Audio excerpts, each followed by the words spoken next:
계속해서 우리 6월 달부터 교회, 제자, 사역에 관해서 하나님의 말씀을 나누고 있습니다. 그래서 하나님께서 원하시는 교회를 세우는데 네 기둥이 필요한데, 첫 번째는 교회의 존재 목적이었고, 두 번째는 예수님의 제자 훈련의 방식이었죠. 그리고 오늘 우리는 이제 이 사역에 관해서 함께 말씀을 나눠보고자 합니다.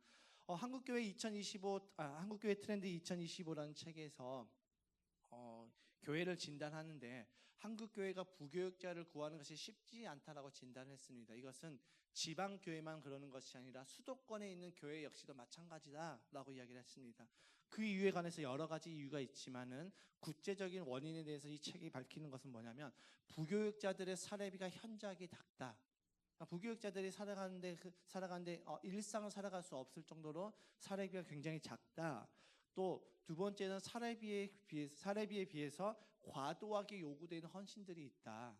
이것이 두 번째 이유였고, 세 번째 이유는 이 과도하게 요구되는 헌신을 성도들이 너무나도 당연하게 여긴다. 이 세 가지가 주된 이유였습니다. 그러니까 사례비가 현저하게 낮고, 또 과도하게 요구되는 헌신이 있고, 헌신에 관해서 성도들이 당연하게 생각한다라는 것이죠. 그렇다면 여기서 질문이 하나 생기겠죠. 왜 성도들은 이 부교역자들의 헌신을 당연하게 생각하시는 걸까? 이 부분에 대해서 이 책에서 어떻게 밝히고 있냐면, 성도들은 자신들의 헌금으로 교육자들의 사례비를 받기 때문에라고 생각한다는 것이죠. 그러니까 다시 말하면, 성도들은 자신들이 부교육자들을 고용했기 때문에 그들의 헌신하는 것은 당연하다. 내가 내는 헌금으로 그들이 생활비를 받기 때문에 내가 그들에게 헌신을 요구하는 것은 당연하다라는 인식을 갖고 있다라는 거죠. 그러면서 그 책에서 이렇게 이야기하는데, 앞으로 한국교회가 평신도 사역자를 세우지 못하면 그 교회는 결국 문을 닫게 될 것이다 라고 이야기를 하고 있습니다. 교회 개척과 선교 전략 분야에서 세계적인 영향력이 있는 신학자 앨런 허시는 이런 말을 했습니다. 교회는 사역자를 고용하는 곳이 아니라 길러내는 곳이다. 교회는 뭐라고요? 사역자를 고용하는 것이 아니라 길러내는 곳이라고 이 앨런 허시는 이야기하고 있습니다. 그런데 오늘날 교회의 모습은 어떻습니까? 사역자를 길러내고 있습니까? 아니죠. 우리가 한국교회 트렌드 2025에서 우리가 그 교회를 오늘 함께 좀 살펴봤던 것처럼, 한국교회는 여전히 이제 신학자를 길러내는 것이 아니라, 사역자를 길러내는 것이 아니라 교회는 여전히 사역자를 고용하고, 또 교회 성도는 고용된 사역자들이 잘 짜놓은 그 예배를 앉아서 구경하는 영적 소비자의 형태가 되어버렸다는 것이죠. 그러다 보니까 교회는 어느 순간 우리도 모르게 콘서트장이 되어 있고요, 우리의 예배는 콘서트처럼 되어져 가고 있다는 것이죠. 잘 짜여놓은 그 예배 가운데 참석해서 헌금을 내고 이 자리에 앉아서 예배드리고 좋았네 라고 돌아가고 있다는 것이죠. 앞에 있는 목회자들은 뛰고, 뒤에 앉아서 이제 성도들은 의자에 앉아서 그것을 구경하면서 판단하고 평가를 하고 있습니다. 오늘 설교가 좀 괜찮네, 오늘 설교 별론데 라고 이렇게 평가를 하고, 오늘 찬양은 좋았지만 선곡은 좀 별로였어 라고 판단하고 평가하고 있다는 것이죠. 여러분, 우리는 스스로 질문을 던져봐야 됩니다. 나는 왜 교회를 다니는가? 우리는 왜 교회를 다니는가요? 여러분은 왜 교회를 다니고 있습니까? 우리는 이 질문 앞에 많은 사람들은 이렇게 대답하실 것입니다. 나는 은혜 받기 위해서 교회를 다니고 있습니다. 그런데 죄송하지만 교회는 내가 은혜 받기 위해서 교회를 다니는 것이 아니죠. 성경 어디에서도 교회를 다니는 이유에 관해서 은혜 받기 위해서 교회를 다니라고 말하고 있지 않습니다. 우리는 교회를 왜 다녀야 되는가? 이 질문에 대한 답을 우리는 성경에서 찾아가야 되겠죠. 교회가 1년 중에 가장 힘든 때가 언제인 줄 아십니까? 1년 중에 가장 힘들 때. 네? 연말이 가장 힘듭니다. 왜냐하면 연말이 되면 이제 모든 교회들마다 다 골머리를 갖고 있습니다. 목회자 그룹과 평신도 그룹 간에 팽팽한 줄다리기가 시작됩니다. 어떤 것 때문에 그러죠? 사역 때문에 그러죠. 그러니까 평신도는 어때요? 사역을 내려놓으려 하고, 목회자는 어떻게 합니까? 사역을 맡기려고 합니다. 이런 줄다리기 가운데 이로 인해서 연말이 되면 대부분의 교회들은 머리 아프고 골치 아프고 씨름하고 있다는 것이죠. 제가 여러 교회를 사역하면서 한 가지 공통점을 발견했는데, 그것이 뭐냐면, 큰 교회든 작은 교회든 소수의 정예 멤버가 교회를 이끌어 간다는 것을 발견하게 됐습니다. 이로 인해서 헌신하시는 소수의 성도들은 이제 사역의 과부하로 인해서 번아웃이 돼버리고요. 헌신하지 않는 대다수의 성도는 영적인 소비자가 되어서 평가하고 있습니다. 우리 교회는 이것이 별로야. 우리 교회는 이것이 부족해. 이것이 없어. 우리 교회는 뭐가 안 돼. 이렇게 평가만 하고 있다는 것이죠. 그리고 이와 마찬가지로 교회의 사역의 대다수를 맡고 있는 이 목회자 역시 사역의 과부하로 인해서 진짜 목회자가 해야 할 일들을 하지 못하고 이로 인해서 교회는 분란이 일어나고 또 힘을 잃어가게 되는 모습을 보여진다는 것이죠. 이 모습을 대표적으로 보여준 교회가 있습니다. 바로 성경에 나온 교회인데 사도행전 교회죠. 사도행전 교회가 베드로의 그 성령 받았던 베드로의 설교 사역으로 인해서 급성장하게 됩니다. 하루아침에 회개하고 구원받은 성도가 3,000명이 되었습니다. 그리고 날마다 그 교회는 구원받은 성도들을 하나님께서 더하여 주셨죠. 그러니까 초대형 교회가 하루아침에 돼버렸습니다. 이때 교회 안에 얼마나 은혜가 넘쳤는지 성도들은 자신들의 재물을 팔아서 교회에 드렸고 또 그 헌금으로 교회는 그 헌금으로 가난한 자들을 돕는 구제 사역을 활발하게 했습니다. 그것이 사도행전 4장 32절부터 35절의 말씀이 나와 있는데 우리 함께 좀 읽어보겠습니다. 시작. 많은 신도가 다 한 마음과 한 뜻이 되어서 아무도 자기 소유를 자기 것이라고 하지 않고 모든 것을 공동으로 사용하였다. 사도들은 큰 능력으로 주 예수의 부활을 증언하였고 사람들은 모두 큰 은혜를 받았다. 그들 가운데는 가난한 사람이 한 사람도 없었다. 땅이나 집을 가진 사람들은 그것을 팔아서 그 판돈을 가져다가 사도들의 발 앞에 놓았고 사도들은 각 사람에게 필요에 따라 나누어 주었다. 아멘. 여러분 얼마나 아름답습니까? 이 교회 안에 가난한 사람이 한 사람도 없었대요. 이 교회 안에 정말로 아무도 자기의 소유를 자기 것이라고 주장하는 사람도 없었고 사도들은 주 예수의 부활을 증언하였다라고 말씀하고 있습니다. 이로 인해서 모든 사람들이 큰 은혜를 받았고 또 사람들이 날마다 그곳 가운데서 구원받게 되었다라고 말씀하고 있죠. 그리고 모든 사람들이 자신의 집과 재물을 팔아서 그 판돈을 가져다가 교회에 사도들의 발 앞에 놓았다라고 이야기하고 있습니다. 그래서 여러분들은 구원받으시려면 여러분의 집과 재산을 다 팔아서 제 발 앞에 놓아주시면 되겠습니다. 라고 말하면 이제 저는 이제 나락을 가는 거겠죠. 그렇죠? 사도행전 교회는 그때 이런 모습이 있었다라고 이야기하는 것이지 이것이 교회의 모습이라고 말씀하고 있지 않습니다. 이때 사도들이 많은 사람들이 수천 명의 사람들이 이렇게 돈을 바쳤고 그로 인해서 사도들은 각 사람의 필요에 따라서 나누어 주었다라고 이야기하고 있죠. 그런데 이런 교회 너무나도 아름답고 너무나도 사랑이 넘치고 너무나도 헌신하고 구제 사역이 활발했던 이 교회 안에 어려움이 발생합니다. 어떤 어려움이냐면 사도행전 6장 1절의 말씀 함께 읽어보겠습니다. 시작. 이 시기에 제자들이 점점 불어났다. 그런데 그리스 말을 하는 유대 사람들이 히브리 말을 하는 유대 사람들에게 불평을 터뜨렸다. 그것은 자기네 과부들이 날마다 구호 음식을 나누어 받는 일에 소홀히 여김을 받기 때문이었다라고 말씀하고 있죠. 여러분 은혜가 풍성하게 넘쳤고 정말로 구제 사역이 정말로 활발하게 일어났고 가난한 사람이 한 사람도 없을 정도로 모든 사람들이 재물과 집을 팔아서 사도들과 함께 교회 안에서 공용으로 썼던 그 교회에 왜 이런 불평 불만이 일어났을까요? 자, 그 이유에 대해서 2절의 말씀에 이렇게 이야기하고 있습니다. 함께 읽겠습니다. 시작. 그래서 12사도가 제자들을 모두 불러놓고 말하였다. 우리가 하나님의 말씀을 전하는 일은 제쳐놓고서 음식 베푸는 일에만 힘쓰는 것은 좋지 못합니다. 여러분 사도들이 어디에 집중했습니까? 하나님의 말씀을 섬기는 일입니까? 아니면 음식 베푸는 일이었습니까? 음식 베푸는 일에 집중했습니다. 그러니까 사도들이 자고 일어나면 그 사도들 집 앞에 뭐가 쌓여 있어요?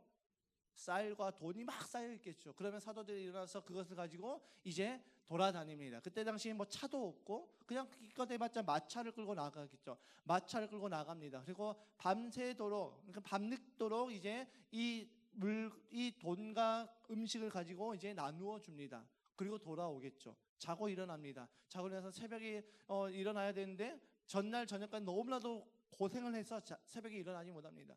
그래서 아침에 일어나서 눈을 떠서 문을 열어보니까 또 어떻게 해요? 어제보다 더 많은 구호 물품이 있습니다. 사도들이 어떻게 합니까? 또 그것을 가지고 나갑니다. 일주일 내내 이렇게 하다 보니까 말씀을 준비할 수 있는 시간이 있어요, 없어요? 없게 되겠죠. 그래서 이 사도들이 이 불평불만이 일어나는 그 모습을 바라보면서 우리가 무엇을 잘못했는가, 어디서부터 잘못했지라고 이렇게 원인 파악을 하는데 그 원인이 발견이 됐습니다. 그들이 하나님의 말씀을 섬기는 일에 소홀히 했고 음식 전하는 일에만 힘썼다는 것을 발견했고, 이들은 이제 모아서 사람들을 모읍니다. 그들이 수천 명이 되는 성도들이 매일 자신들의 재산을 팔아서 사도들 앞에 두고 갔기 때문에 그들은 하루 종일 구제 사역에 힘쓸 수밖에 없었고, 그로 인해서 자연스럽게 하나님의 말씀과 기도를 준비하는 일에 집중하지 못했다는 것이죠. 이런 일이 반복되면 반복될수록 어떻게 돼요? 교회 안에 의뢰가 떨어질까요? 더 풍성해질까요? 떨어지겠죠. 왜냐하면 우리는 하나님의 말씀을 들어야 되기 때문이죠. 준비되지 않았던 하나님의 말씀은 아무에게도 은혜를 끼칠 수 없었습니다. 물론 사도들은 준비 없이도 말씀을 전할 수 있겠죠. 그러나 준비되지 않았던 그들의 메시지에는 아무런 헌신도 아무런 결단도 일으킬 수 없었고, 그로 인해서 그 안에 은혜가 떨어지니까 불평불만이 넘쳤다는 것이죠. 그래서 사도들은 어떤 결정을 합니까? 3절과 4절의 말씀에 이렇게 기록되어 있습니다. 함께 읽겠습니다. 시작. 그러니 형제자매 여러분, 신망이 있고 성령과 지혜가 충만한 사람 7을 여러분 가운데서 뽑으십시오. 그러면 그들에게 이 일을 맡기고 우리는 기도하는 일과 말씀을 섬기는 일에 헌신하겠습니다. 아멘. 사도들이 무엇을 결정합니까? 우리가 하나님의 말씀을 섬기는 일과 또 기도하는 일에 집중할 수 있도록 7 집사를 세웠다라고 이야기하고 있습니다. 그러니까 이 사도들은 사역을 분담할 집사들을 세웠고 기도와 말씀을 전하는 일에 집중하겠다라고 하면서 사역을 분담시켰습니다. 그리고 이 모습을 잘 나타내 준 것이 오늘 본문의 말씀이라는 것이죠. 우리 에베소서 오늘 본문의 말씀 함께 읽겠습니다. 시작. 그분이 어떤 사람은 사도로, 어떤 사람은 예언자로, 어떤 사람은 복음 전도자로, 또 어떤 사람은 목사와 교사로 삼으셨습니다. 그것은 성도들을 준비시켜서 봉사의 일을 하게 하고 그리스도의 몸을 세우게 하려고 하는 것입니다. 여기서 말하는 그 분은 누굽니까? 그분 예수님이시죠. 예수님께서 교회의 사람들을 세우시는데 어떤 사람은 사도로 세웠고 예언자로 세웠고 복음 전도자로 세웠고 목사와 교사로 세웠다라고 말씀하고 있습니다. 그러니까 예수님께서 교회에 사람을 세우는데 목사와 교사로, 예언자로, 사도로, 복음 전도자로 세웠는데 이것을 한마디로 표현하면 말씀 사역자라는 것이죠. 오늘날로 따지면 목회자입니다. 하나님께서 교회의 목회자를 세우셨다고 말씀하고 있죠. 그리고 예수님께서 그 세우신 목회자들의 그 역할이 무엇이냐면 그 12절의 말씀을 보면 그것은 성도들을 준비시켜서라고 말씀하고 있죠. 그러니까 목사의 역할이 무엇이냐면 성도들을 준비시키는 것이 목사의 역할이라는 것입니다. 무슨 일 있으신가요, 거기? 거기 무슨 일 있으신가요? 네. 급한 것 아니면 우리 말씀에 좀 집중했으면 좋겠습니다. 예수님께서 세우신 그 목회자들의 역할이 뭐냐면 성도들을 준비시키는 것이죠. 성도들을 어떤 준비를 시키니까? 성도들이 봉사의 일을 하게 하고 또 그리스도의 몸을 세우도록 준비시키는 것이 목회자의 역할이라는 것이죠. 여기서 말하는 봉사는 무엇입니까? 봉사. 우리 봉사는 영어로 하면 서비스라는 것을 사용하겠죠. 서비스 받다, 서비스하다 그런 것을 생각하는데 이 영어 성경 NIV 성경이나 우리 또 킹제임스 성경을 보게 되었지만 여기서 이 봉사는 서비스라는 단어를 사용하지 않고 미니스트리라는 단어를 사용하고 있죠. 이 미니스트리라는 그 뜻은 무엇이냐면 목양하다라는 것을 의미합니다. 그러니까 성도들이 봉사를 한다라는 의미는 목양을 한다는 것을 의미하고 있죠. 그래서 목사는 성도들을 준비시키고 준비된 성도는 목양을 하고 그리스도의 몸인 교회를 세우는 것, 이것이 교회가 해야 할 일이고 이것이 교회가 성경적으로 사역 분담하는 일이라는 것입니다. 즉 교회의 사역 주체자는, 그러니까 교회 사역의 주체자는 목사가 아니라 사역의 주체자는 성도라는 것이죠. 이것이 성경적 사역 분담이라는 것이죠. 그러니까 신방, 전도, 선교, 구제, 찬양 등 이런 우리가 이것은 목사님이 해야지라고 생각했던 그 목양 사역은 누가 한다고요? 성도가 한다는 것입니다. 여러분 신방 누가 합니까? 목사가 합니까? 성도가 합니까? 우리는 성경으로 보면은 성도가 해야 된다고 알고 있는데 우리는 자꾸 어때요? 누구를 기다려요? 자꾸 목사를 기다리고 있자는 것이죠. 지금 사역의 주체가 바뀌었어요? 안 바뀌었어요? 바뀌어버렸습니다. 사역의 주체는 성도여야 됩니다. 교회 사역의 중심은 성도가 세워지는 것이죠. 그래서 이 신방, 전도, 선교, 구제, 찬양 등 이 모든 사역의 주체는 성도여야 된다는 것이죠. 교회는 목사만 세우는 것이 아니라 온 성도가 함께 동참해서 교회를 함께 세워나가는 것이죠. 그래서 빌립보서의 말씀을 보면 너희들은 한 몸이 되어라, 한 뜻이 되어라 라고 이야기하고 있습니다. 여러분, 목사들이 해야 할 일은 무엇입니까? 성도들을 훈련시키고 은사를 발견해주고 그 은사에 따라서 각 사역의 자리에 배치를 해주는 것입니다. 그러면 성도는 그 사역을 감당하면서 함께 교회를 세워나가는 것, 그것이 교회의 올바른 사역의 모습이라는 것이죠. 그렇기 때문에 사역자는 목회자만을 말하는 것이 아니라, 사역자 그러면 우리는 목회자만을 먼저 생각하는데, 교회의 사역자는 목회자만 말하는 것이 아니라 교회의 사역자는 교회의 모든 성도들을 뜻한다는 것이죠. 오늘날 교회가 힘을 잃어버린 이유가, 가장 큰 이유가 무엇이냐면 사역의 주체가 성도가 아니라 목회자에게만 편중되었기 때문이죠. 제가 사역을 하면서 부교육자 때 사역을 하면은 부교육자는 늘 피곤에 쩔어 있습니다. 왜 쩔어 있어요? 일주일 내내 신방하고, 일주일 내내 차량 운행하고, 일주일 내내 말씀 준비하고 기도하고, 이런 것들이 다 편중되어 있다 보니까 목회자는 점점 말씀과 기도하는 일을 이제 배제합니다. 왜냐하면 시간이 없습니다. 너무 피곤합니다. 아침 새벽에 일어나서 이제 새벽 예배 차량 운행을 하고 함께 기도할 때 목회자는 또 기도하다가 중간에 멈춰야 됩니다. 왜요? 또 모셔다 드려야 되거든요. 모셔다 드리고 이제 집에 가서 잠시 쉬었다가 그날 또 목사님이 출타하게 되어지면 그 출타하는 목사님을 모시고 또 서울이든 어디든 가야 됩니다. 제가 사역을 하면서 일주일에 일주일에 3번을 서울을 왔다 갔다 한 적이 있거든요. 그러니까 서울을 가면은 갔다가 다음날 오는 것이 아니라 갔다가 그날 저녁에 옵니다. 그날 저녁에 전혀 밤늦게 와서 다음날 새벽 운행을 하고 또 새벽 예배를 드리고 또 이렇게 하면서 그런 삶을 살아갑니다. 그러니까 점점 피폐해지고 또 점점 피곤에 쩔어 있게 되어지는 거죠. 이 사역의 주체가 지금 누구에게 있는 거예요? 목회자에게 있게 되어진다는 것이죠. 그래서 점점 교회는 힘을 잃어버립니다. 사역의 주체가 성도가 돼서 성도가 함께 한 몸이 되어서 교회를 세워나가야 되는데, 성도는 점점 뭐하고 있습니까? 영적인 소비자의 역할이 되고 있다는 것이죠. 잘 짜놓여진 예배 가운데, 잘 기획되어진 예배 가운데 와서 참석하고 헌금 내고 돌아가는 그 정도의 수준으로 전락해버렸기 때문에 교회가 힘을 잃게 되어진다는 것이죠. 그런데 초대교회는 힘있게 복음이 전파되었습니다.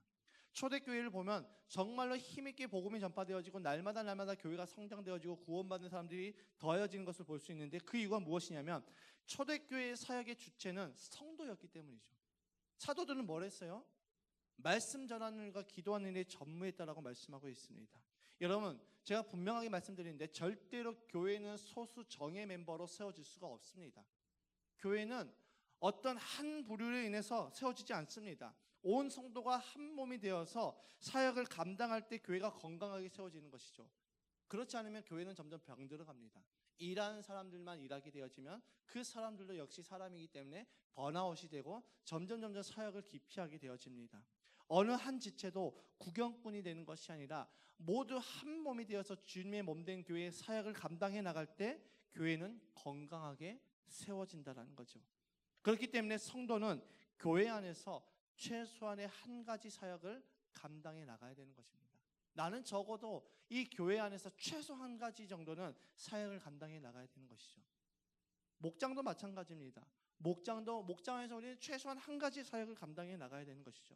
그래야 교회가 건강하게 세워지는 것이죠. 여러분, 하나님께서는 교회를 세우시기 위해서 목사만 보내시지 않으셨습니다. 백합교회를 세우기 위해서 홍광래 목사만 보내지 않았다는 것이죠. 우리 모두를 다 보내셨습니다. 백합교회를 세우기 위해서 우리 모두가 다 필요하시기 때문에 하나님께서는 이곳 가운데 우리를 부르시고 이곳 가운데 우리를 통하여서 하나님의 그 일들을 감당하게 하신다는 것이죠. 여러분, 생각해 보시기 바랍니다. 우리의 능력이 얼마나 된다고, 우리가 얼마나 잘났다고 우리를 통해서 하나님의 그리스도의 몸된 교회를 세워나가실까요? 오히려 우리의 능력은 하나님의 일을 하는데 방해될 수밖에 없는 그런 존재라는 것이죠. 그럼에도 불구하고 하나님께서 저와 여러분을 부르신 이유는 하나님께서 이 교회를 세우시는데 우리 함께 동참하자, 동역하자라는 그 마음을 우리를 부르셨다라는 것이죠. 주님이 우리에게 야 함께 이 백합교회를 세워나가자라고 부르셨는데 자꾸 우리는 어떻게 해요? 저는 잘 못해요. 다음에요. 다른 사람 시켜주세요. 자꾸 이러고 있으면 어떻게 해요? 주님이 함께 이 일을 감당하지 못하신다는 것이죠.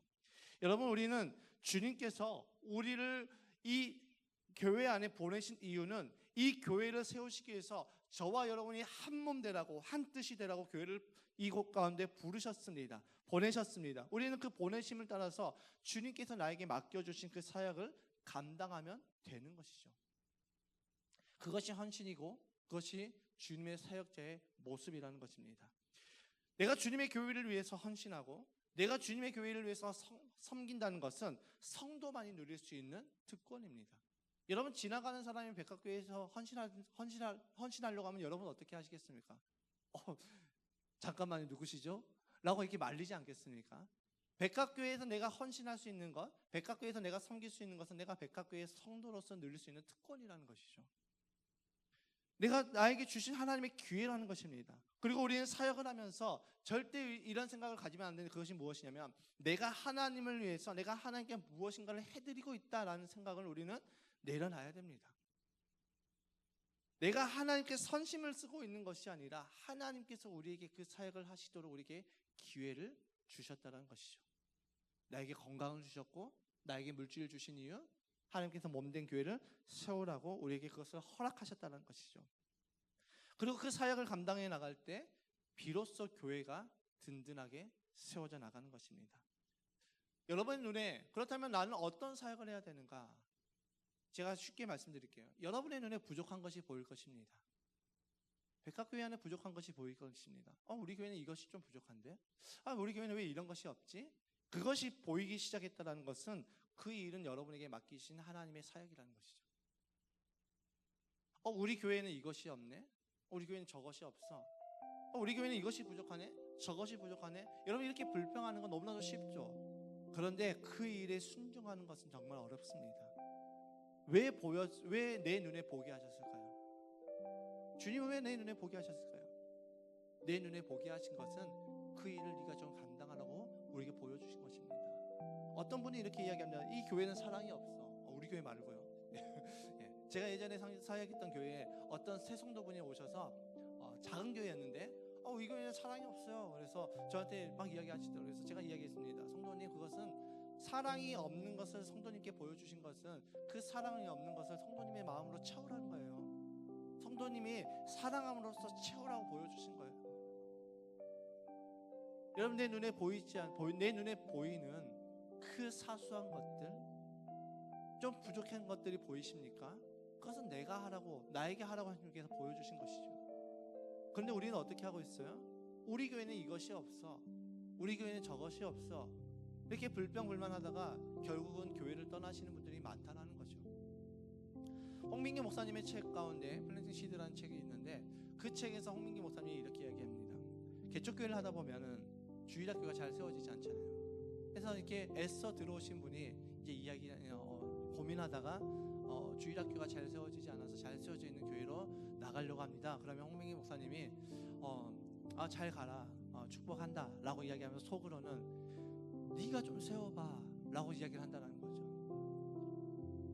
여러분, 어느 교회라고 완벽하겠습니까? 다 부족합니다. 내 눈에 부족한 게 보였습니까? 그것은 나에게 그 일을 감당하려고 보여주신 것입니다. 여러분, 보이게 하신 하나님의 뜻을 따라서 내가 그 부족함을 채워나가는 저와 여러분 되시기를 주님의 이름으로 축복합니다. 교회는 사역자를 고용하는 곳이 아니라 사역자를 길러내는 곳입니다. 저는 우리 교회가 사역자를 고용하는 것으로만 끝나는 것이 아니라 정말 주님의 몸된 교회를 위해서 헌신하는 사역자를 길러내는 교회가 되기를 소망합니다. 그런 교회를 위해서 함께 나아가는 저와 여러분 되시길 주님의 이름으로 축복합니다. 나의 헌신이, 나의 섬김이, 나의 사역이 주님의 교회를 세워나가는 것이고 내가 그것을 감당할 때 나는 예수님의 몸된 교회의 일원이 되는 것이죠. 다시 한번 질문을 드립니다. 나는 왜 교회를 다니는가? 교회를 세워나가기 위해서 교회를 다니는 것이죠. 나는 왜 은혜를 받아야 되는가? 내가 은혜 받고 헌신하기 위해서 은혜를 받는 것이죠. 은혜 받는 것에서 끝나면 안 됩니다. 말씀 괜찮네. 오늘 좀 울림이 있었어. 감동이 좋았어. 감동이 있었어. 여기서 끝나면 안 되고 우린 여기서 더 나아가야 되죠. 헌신을 결단해야 됩니다. 내가 하나님께서 우리에게 은혜를 주신 이유는 헌신하라고 우리에게 은혜를 주셨습니다. 그 은혜로 헌신하기 위해서 우리는 은혜를 받아야 되는 것이죠. 이것을 놓치면요, 우리는 언제든지 영적 소비자가 될 수도 있습니다. 우리 이 두 가지 본질을 놓치지 말았으면 좋겠습니다. 교회를 다니는 이유, 교회를 세우기 위함이고, 은혜를 받아야 되는 이유, 은혜 받아서 헌신하기 위함입니다. 이 두 가지 본질을 잊지 마시고 교회를 세우고 헌신하는 자리에 나아가기를 주님의 이름으로 축복합니다.